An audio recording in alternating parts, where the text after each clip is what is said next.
بسم الله الرحمن الرحيم الحمد لله رب العالمين وأصلي وأسلم على المبعوث رحمة للعالمين نبينا محمد وآله وصحبه أجمعين أما بعد. Le sujet qui a été choisi pour ce soir,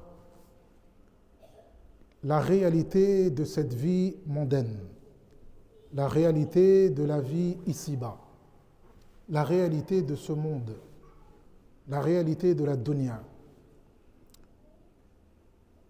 Est-ce que c'est important d'aborder ce genre de sujet? Est-ce que ce sujet de parler de la dunya, est-ce que c'est important? La réponse à cette question, on peut y répondre par oui pour deux raisons.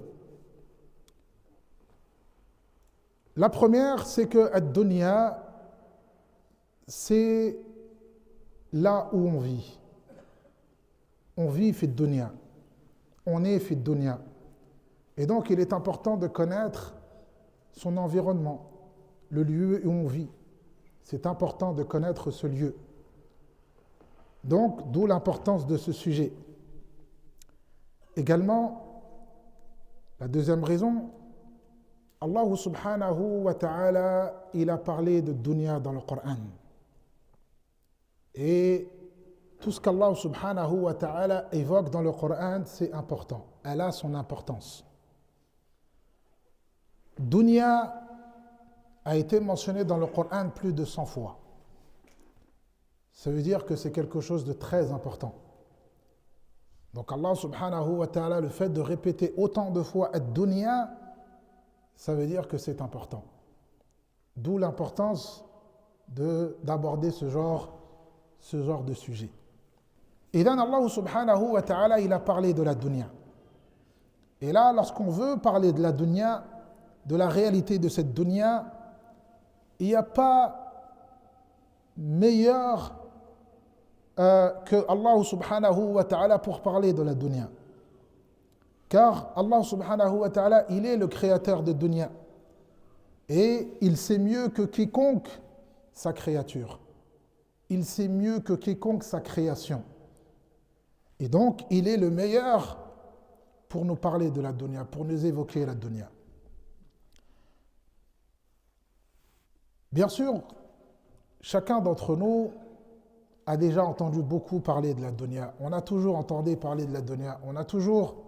On entend tous les jours des versets du Coran autour de la dunya, des prêches, des rappels autour de la dunya.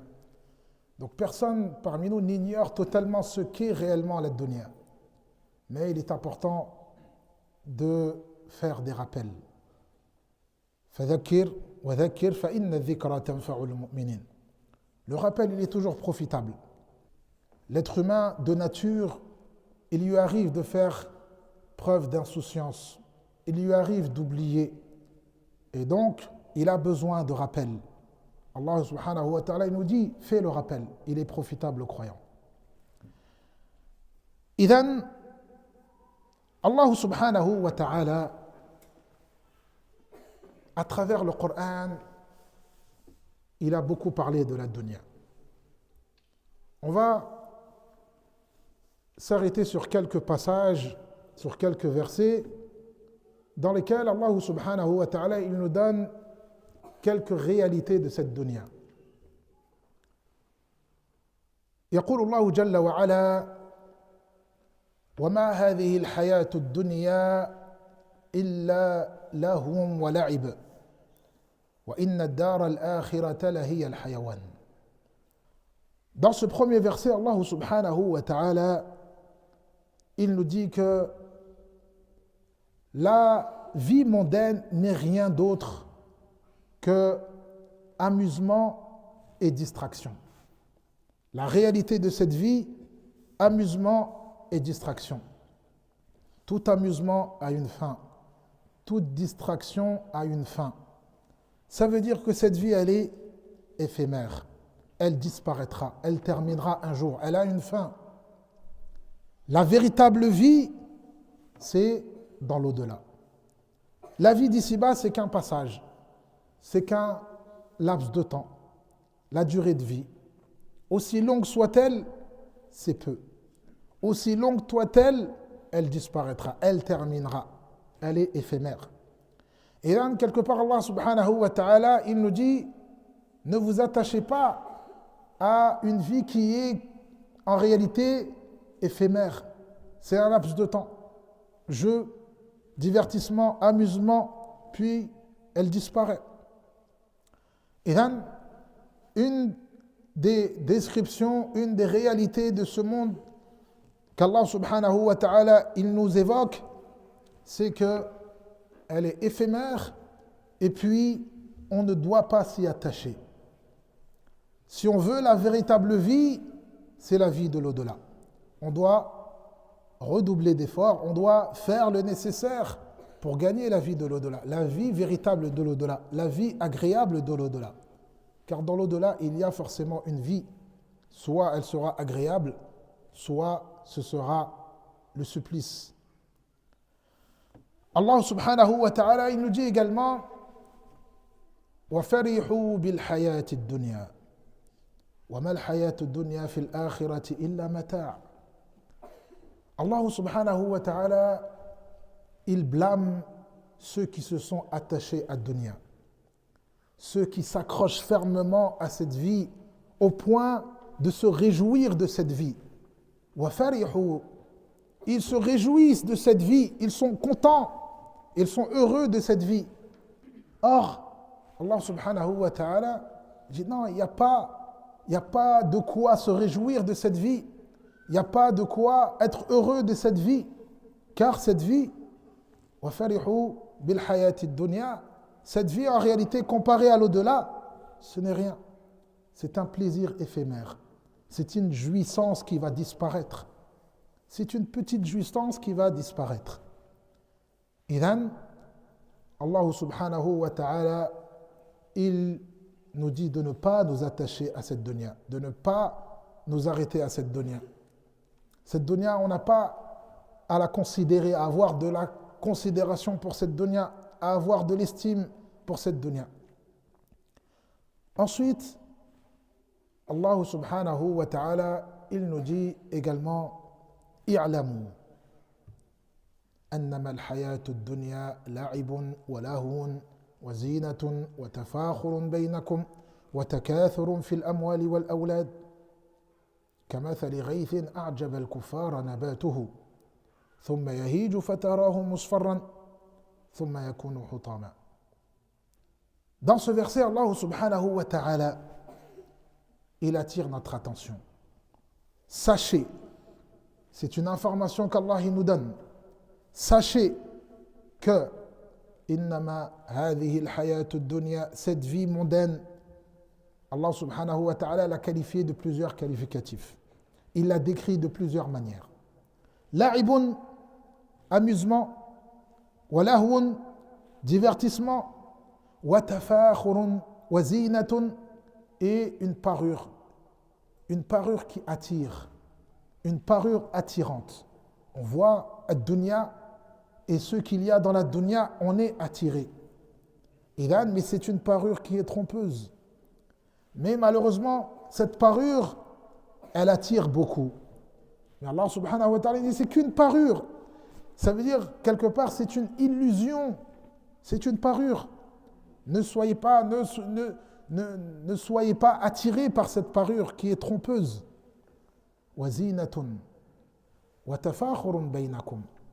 Et en plus de cela, la réalité de la dunya, c'est qu'elle pousse les uns les autres à se vanter, à se concurrencer. Je suis le plus grand, je suis le plus, je suis.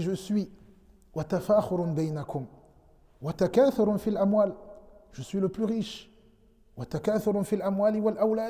J'ai plus d'enfants, j'ai plus de ceci, j'ai plus de cela. C'est ça la réalité de la dunya.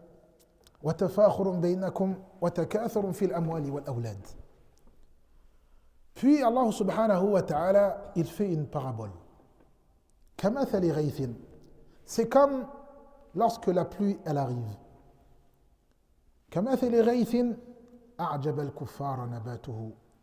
le paysan, le cultivateur, lorsque la pluie arrive et que ce qu'il a semé pousse, la végétation sort, il est heureux, il est content. Voire il est émerveillé par la beauté de son champ, de cela. Mais cet émerveillement, cette joie, cette jouissance, elle sera de courte durée. Elle sera éphémère, elle disparaîtra. Pourquoi? Parce que cette beauté disparaîtra. Pourquoi? Parce que ce qui l'a émerveillé disparaîtra. Alors l'émerveillement également disparaîtra. إذن أعجب الكفار نباته mais ثم يهيج فتراه مصفرا. Puis ça commence à faner petit à petit, ça commence à s'assécher petit à petit, ça jaunit, puis ça devient tout sec, ça n'a plus aucun intérêt. Idhan, c'est ça la réalité de la dunya. Allah subhanahu wa ta'ala il nous dit, c'est ça la réalité de la dunya, elle ne vaut rien, elle n'a aucune valeur. Allah subhanahu wa ta'ala également, dans un autre verset, il nous parle de la dunya et il nous dit, il s'adresse au prophète sallallahu alayhi wa sallam, mais en même temps il s'adresse à tous ceux qui suivent la voie du prophète Muhammad sallallahu alayhi wa sallam. ولا تمدن عينيك إلى ما متعنا به أزواجا منهم زهرة الحياة الدنيا لنفتنهم فيه. Il dit au prophète sallallahu alayhi wa sallam, ne tends pas les yeux, ne tends pas le regard vers cette dunya, vers ce que nous avons donné aux autres, à certains groupes. Nous avons enrichi certains, nous avons donné une fortune à certains. Ne regarde pas cette fortune, ne regarde pas cette richesse, désintéresse-toi, car cette richesse, cette fortune, tout ce que tu vois, Zahrat al-Hayat ad-Dunya, c'est une parure de cette vie mondaine, c'est une illusion, c'est éphémère, ça disparaîtra. Et en plus de cela, on leur a donné afin de les éprouver. On leur a donné, c'est pas parce qu'ils sont gentils, c'est pas parce qu'ils sont beaux, c'est pas, non, c'est pour les éprouver. Les naftinahum fi, et afin que dans l'au-delà, ils devront rendre des comptes pour tout cela. Idhan, Zahrat al-Hayat ad-Dunya. Ici, Allah subhanahu wa ta'ala, il a utilisé le terme Zahrat al-Hayat ad-Dunya pour indiquer que cette vie mondaine, ses richesses, ses fortunes et tout ce qu'elle comporte, c'est que une parure. Certains ulama, le mot Zahra, ils disent que le mot Zahra, il n'est pas anodin. الله سبحانه وتعالى حينما ذكر الزهر في هذا الموضع يقول بعض العلماء هو فيه التنبيه وفيه الإشارة إلى أن الدنيا بحذافيرها مثلها كمثل زهرة. C'est comme si Allah subhanahu wa ta'ala indirectement il sous-entendait que le monde entier, la dunya tout entière, c'est comme une fleur. Une fleur, aussi belle soit-elle, et aussi jolie soit-elle, quel que soit le temps que tu consacreras à cette fleur, pour la préserver, elle finira par faner. C'est inévitable. Quel que soit le soin que tu donneras à cette fleur, elle finira par faner. Elle va s'assécher et tu finiras par la jeter. Idhan, la dunya, c'est exactement la même chose. C'est illusoire, c'est une beauté dans l'apparence, mais dans le fond, cette beauté, elle disparaît. Ce n'est pas une beauté qui est réelle. C'est une illusion. Idhan, c'est pour cela que Allah subhanahu wa ta'ala, il a décrit la dunya comme étant mata'ul ghurur. C'est une jouissance trompeuse. Elle est là pour nous tromper. Elle nous attire avec tout ce qu'elle a, les richesses, les jeux, les divertissements, tout cela est dans cette dunya pour nous tromper. Rien de cela n'est éphémère, rien de cela ne perdurera, rien de cela n'est stable. Tout cela disparaîtra, tout cela finira, tout cela terminera. Il y a également d'autres versets où Allah subhanahu wa ta'ala il évoque la dunya, mais on va également citer des textes, des paroles du prophète sallallahu alayhi wa sallam à travers lesquels il nous parle de la réalité de la dunya. Car il n'y a pas meilleur que le prophète sallallahu alayhi wa sallam après Allah azza wa jal pour nous parler de la dunya. Le prophète sallallahu alayhi wa sallam, il aimait faire des paraboles. Il aimait donner des exemples. Souvent parce que lorsqu'on fait une parabole, lorsqu'on donne un exemple, ça nous rapproche une idée abstraite par quelque chose de concret. Et souvent, certains ne comprennent pas ce qui est abstrait, ou en tout cas, ils ont du mal à comprendre. Mais lorsqu'on donne un exemple concret et réel, alors la compréhension, elle est plus facile. Le prophète sallallahu alayhi wa sallam, il nous décrit la dunya comme étant quelque chose de délicieux, quelque chose de hulu. Le terme hulu, souvent, on l'utilise pour quelque chose qui est sucré et qui est délicieux. Un bon gâteau, une bonne sucrerie, une bonne pâtisserie, hulwatun. Et puis, il nous dit également qu'elle est verdoyante. Car en général, lorsque tout le monde aime avoir un jardin verdoyant, tout le monde aimerait bien avoir un beau jardin avec de la verdure, une belle pelouse, des beaux arbres bien taillés, etc. C'est quelque chose que tout le monde aime. C'est attirant. Et là, il dit, la dunya, elle est à peu près comme cela. Mais Allah subhanahu wa ta'ala, il vous a fait descendre dans cette dunya afin que vous vous succédez pour l'adorer, afin de vous éprouver. Le but, c'est ça, c'est passer l'épreuve d'Allah subhanahu wa ta'ala. Puis Allah, donc, c'est un lieu d'épreuve. C'est un lieu d'épreuve qui disparaîtra. Mais en même temps, ce lieu d'épreuve, il faut le craindre. Fattaqu dunya. Craignez ce lieu d'épreuve, car ce n'est pas un simple lieu. Ce lieu, il peut vous tromper. Il peut vous faire perdre la tête. Comme An-Nisa. Fattaqu dunya wattaqu An-Nisa. Craignez cette dunya et craignez les femmes. Faites attention aux femmes. Vous pouvez perdre la tête par une femme, et bien dunya également, elle peut vous faire perdre la tête. Hein? Je vois beaucoup de sourires. Taïb.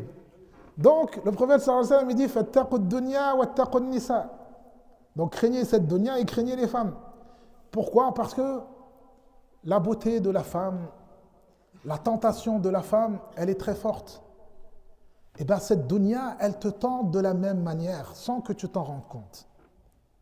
Tu t'y attaches sans t'en rendre compte. Et quand tu t'en rends compte, c'est déjà trop tard. Le mal est déjà fait. Et un Nabi sallallahu alayhi wa sallam, il dit fattaqu dunya wattaqu An-Nisa. Et fa inna awwala fitnata bani Israël kanat fi An-Nisa.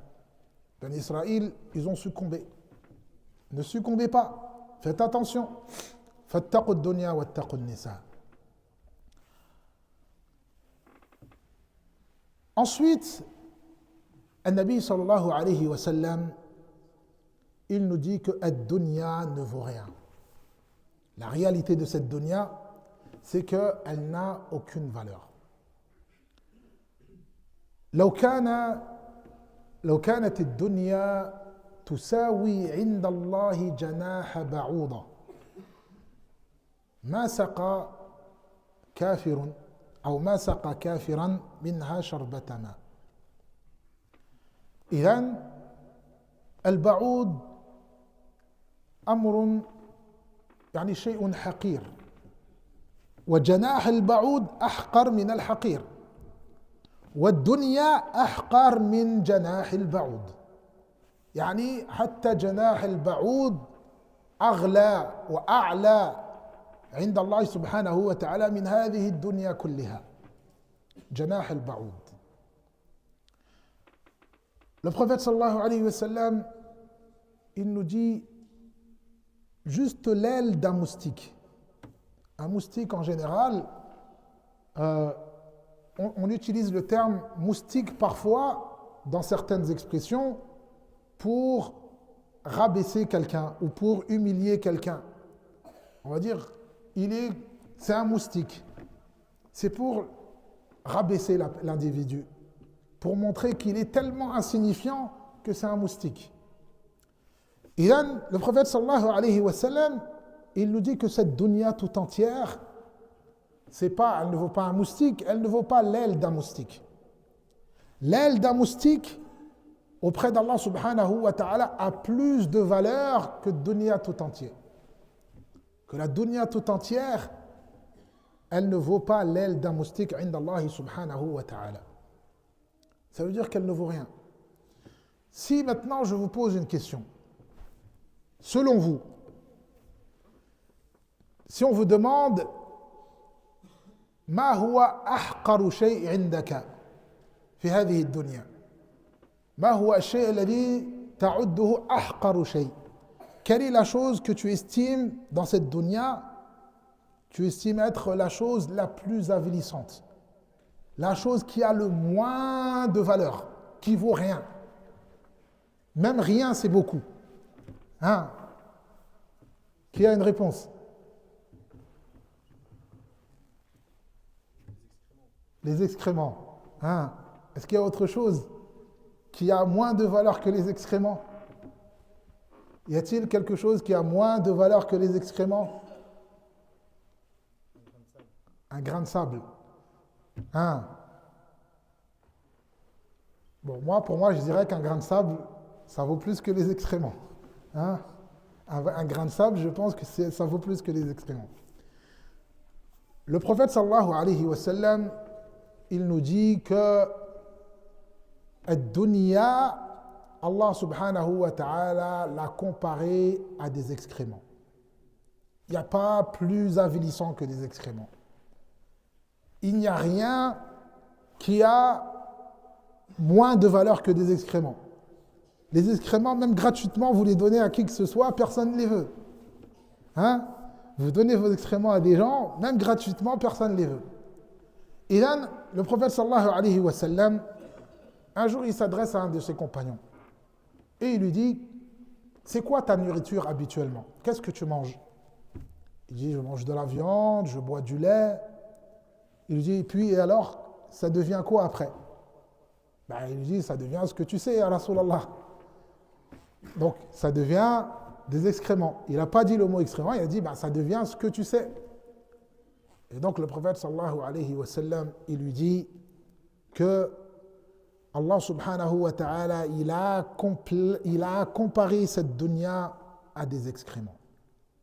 Il a comparé cette dunya à des excréments. Également, le prophète sallallahu alayhi wa sallam, dans un autre hadith, il dit la nourriture de l'être humain, inna mat'ama ibn Adam ju'ila mathalan lid-dunya. Inna mat'ama ibn Adam ju'ila mathalan lid-dunya. Il dit la nourriture de l'être humain, Allah subhanahu wa ta'ala a fait une parabole, l'a comparée à cette dunya. Cette nourriture, même si avant de la consommer, cette nourriture, tu l'as cuisinée, tu l'as préparée, tu as mis du sel, tu as vérifié, pas trop de sel, tu as mis des épices, tu as vérifié qu'il n'y a pas trop d'épices, juste comme tu l'apprécierais. Puis tu l'as consommée. Qu'est-ce qu'elle devient?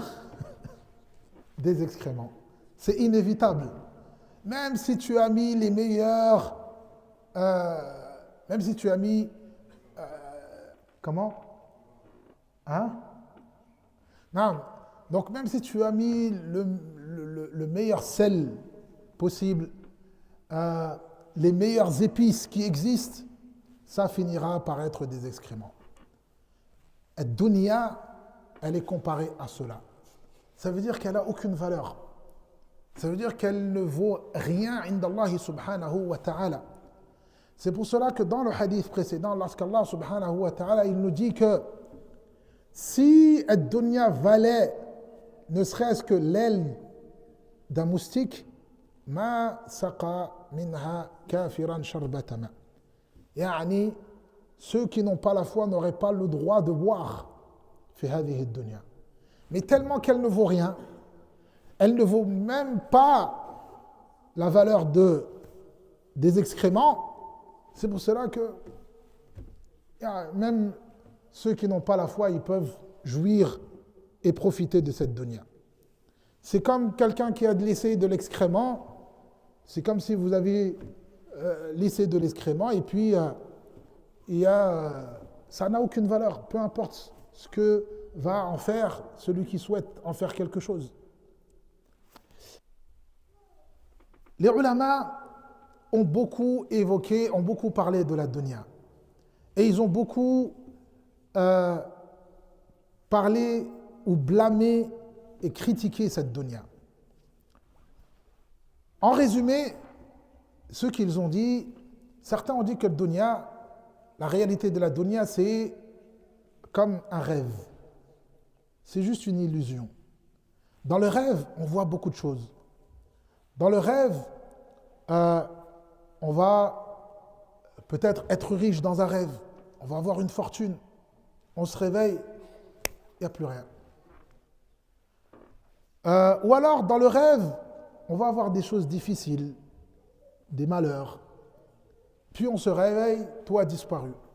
La dunya, c'est exactement la même chose. Jusqu'au jour où on se réveille devant Allah subhanahu wa ta'ala. Soit on a bien œuvré, soit on a mal œuvré. Si on a bien œuvré, on retrouvera les bonnes œuvres devant nous. Si on a mal œuvré, alors ce sera difficile de s'en sortir. Certains, ils ont comparé ad-dunya à une ombre. Certains, ils ont comparé ad-dunya à une ombre. Une ombre, ça vient, ça disparaît. Ça vient, ça disparaît. Ça vient, ça disparaît. D'autres l'ont comparé à une ombre, mais d'une autre manière. Ad-dunya, c'est comme une ombre, c'est comme l'ombre de la personne, l'ombre de l'individu. Admettons que vous vouliez attraper votre ombre. Vous avez votre ombre, vous voulez essayer de l'attraper. Chaque fois que vous allez faire un pas, elle va faire un pas en avant. Chaque fois que vous allez faire un pas en avant, elle va faire un autre pas en avant. Et là, sans cesse, vous allez courir derrière quelque chose que vous n'attraperez jamais. Mais, à l'inverse, si vous l'ignorez, eh bien, votre ombre, elle vous suivra quoi qu'il arrive. C'est ça la réalité de la dunya. Si vous vous y attachez, eh bien, vous n'aurez que ce qu'Allah subhanahu wa ta'ala a écrit pour vous. Rien de plus. Vous n'obtiendrez jamais ce que Allah subhanahu wa ta'ala n'a pas décrit pour vous, n'a pas décrété pour vous. Et donc vous allez courir derrière quelque chose, c'est comme vous courez derrière votre ombre. Vous voulez attraper votre ombre, vous ne l'attraperez jamais. Mais si vous l'ignorez, ce qu'Allah subhanahu wa ta'ala vous a décrété, vous l'aurez. Vous ignorez ad-dunya, eh bien ad-dunya, elle vous suivra malgré vous. Vous lui dites, il ne faut pas me suivre, eh bien elle vous suivra, elle s'attachera à vous. Et là, c'est ça la réalité de la dunya. Plus on l'ignore, plus elle s'attache à nous. Plus vous l'ignorez, plus elle s'attache à vous. Plus vous vous y attachez, plus elle s'enfuit. Puis elle s'en va, et elle s'en va, et elle s'en va. Voilà la réalité de la dunya. Le prophète sallallahu alayhi wa sallam, il nous dit de considérer cette dunya ou de se considérer dans cette dunya comme un étranger. À partir du moment où tu te considères fi hadhihi dunya comme un étranger, tu as compris. Tant que tu n'as pas compris que tu es un étranger ici et que tu as une demeure réelle, une demeure véritable, tu as un lieu véritable d'habitation. C'est où ton lieu véritable d'habitation?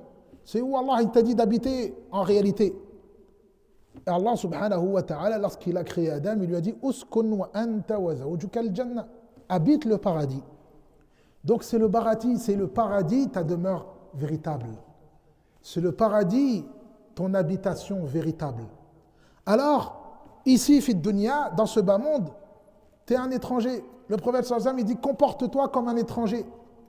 Et là, lorsque tu es étranger dans une ville, lorsque tu es étranger dans un pays, est-ce que tu vas construire dans ce pays? Est-ce que tu vas faire des projets dans ce pays? Non.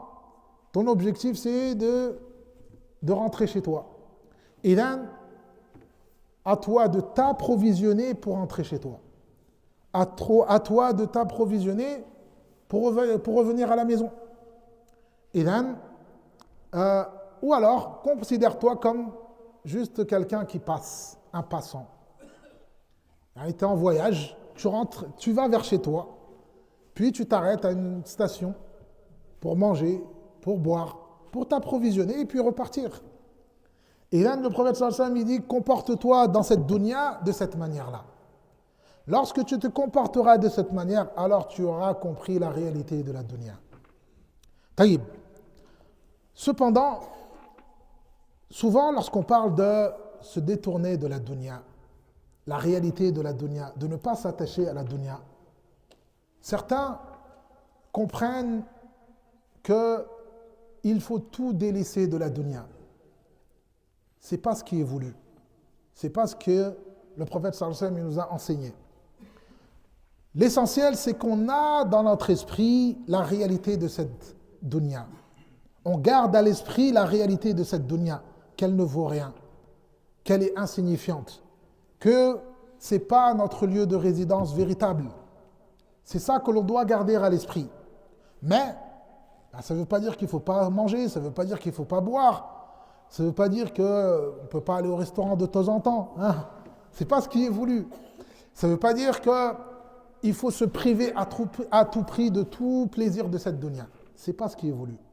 Le prophète sallallahu alayhi wa sallam, lorsqu'il était invité à manger un bon repas, bismillah, il allait manger un bon repas. Lorsqu'il était invité, il répondait aux invitations. Donc, le prophète sallallahu alayhi wa sallam a dit non, c'est dunya, il ne faut pas faire d'invitation, il ne faut pas répondre aux invitations. Non, si on est invité à un repas, on y va. Et là, Ibn al-Jawzi a résumé une parole en disant que la dunya, certains ont mal compris. Certains ont compris que lorsqu'on critique la dunya ou qu'on évoque la réalité de cette dunya, certains ont compris qu'il faut faire preuve d'ascétisme. Ok, mais ils sont allés à l'extrême. En se privant de manger bien, en se privant de bien s'habiller, en se privant de bien se conduire, etc. Ce n'est pas ce qui est voulu. Donc, Allah subhanahu wa ta'ala, lorsqu'il attribue ses bienfaits à son serviteur, il aime voir les traces de ses bienfaits à son serviteur. Allah subhanahu wa ta'ala, il t'a accordé une certaine richesse, profite de cette richesse. Mange bien, bois bien, habille-toi bien, habite dans un endroit convenable, et ainsi de suite. Ça ne veut pas dire non, ce n'est pas ce qui est recherché, ce n'est pas ce qui est demandé. Donc, de comprendre et de connaître la réalité de cette dunya, afin de ne pas s'attacher à cette dunya, c'est une chose. Mais ça ne veut pas dire qu'on se doit de se priver de tout de cette dunya. Ce n'est pas ce qui est recherché, ce n'est pas ce qui est demandé. Et d'ailleurs, ce n'est pas ça l'ascétisme. Donc, le prophète sallallahu alayhi wa sallam, justement, il a blâmé, il a critiqué ceux qui ont voulu faire cela. Un homme, certaines personnes sont allées interroger les épouses du prophète sallallahu alayhi wa sallam. C'est quoi son quotidien, comment il vit, c'est quoi ses adorations, c'est quoi qu'il mange.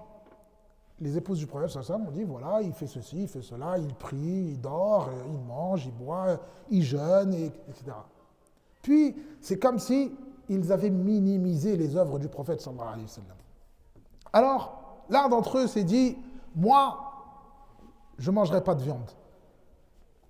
J'arrête de manger la viande. L'un d'entre eux a dit moi, je vais jeûner toute la vie. Tous les jours, je jeûnerai. Et l'un d'entre eux a dit moi, je ne marierai pas de femme. Moi, je ne me marierai pas. Le prophète sallallahu alayhi wa sallam, il a entendu ça. il est monté sur le minbar. Ma balu aqwamin yaquluna kadha wa kadha. Pourquoi il y a des gens parmi vous qui disent moi je ne mangerai pas de viande, moi je ne me marierai pas, moi je jeûnerai toute ma vie, moi je ferai, moi. Le prophète sallallahu a dit c'est pas ça. Il a dit moi, il m'arrive de dormir une partie de la nuit, de veiller une partie de la nuit. Anam wa yani aqum wa anam. Je prie une partie de la nuit et je dors une partie de la nuit. Asum wa uftir. Je jeûne parfois et parfois je jeûne pas. Et atazawwaju nisa, j'épouse les femmes. Donc, faman raghiba an sunnati falaysa minni. Donc c'est pas de l'ascétisme que de se priver de ceci, de se priver de cela, de se priver, de se priver, de se priver. C'est pas ce qui est demandé. L'essentiel, c'est de prendre conscience de la réalité de cette dunya. On prend conscience de la réalité de cette dunya qu'elle n'a aucune valeur indallahi subhanahu wa ta'ala. Et afin d'éviter de s'entretuer pour cette dunya, afin d'éviter de faire du haram pour cette dunya, afin d'éviter pour cette dunya. Car il arrivera un jour où la dunya, elle se désavouera de toi. Et là, désavoue-toi d'elle avant qu'elle ne se désavoue de toi. هذا ما تيسر وآخر دعوانا الحمد لله رب العالمين وصلى الله على نبينا محمد وعلى آله وصحبه أجمعين